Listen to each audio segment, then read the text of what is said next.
సాధారణంగా కోర్టుల్లో not before me కాన్సెప్ట్లు ఉంటాయి. అంటే ఫర్ ఎగ్జాంపుల్ నేను ఒక లాయర్‌ని.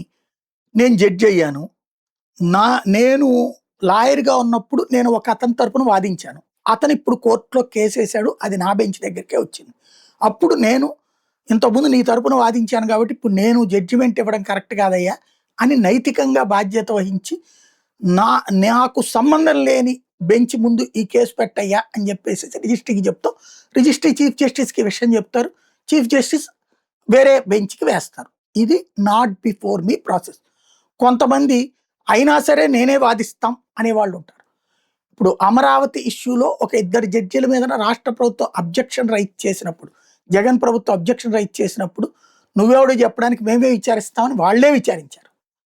జగన్ మీద తీర్పు కూడా ఇచ్చారు.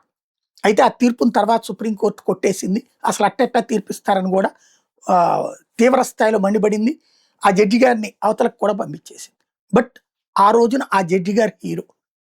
ఇవాళ కేజ్రీవాల్ వచ్చేటప్పటికి జడ్జి గారిని నిందిస్తున్నాడు, నిలదీస్తున్నాడు. ఇప్పుడు అవే శక్తులు సూపర్లో క్వశ్చన్ చేస్తున్నారు.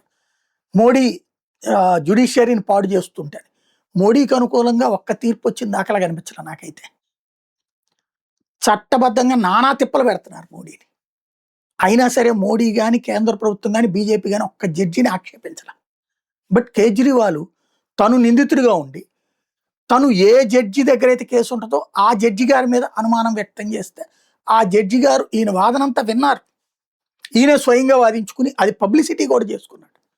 ఇప్పుడు న్యాయ వ్యవస్థ తేల్చుకోవాలి.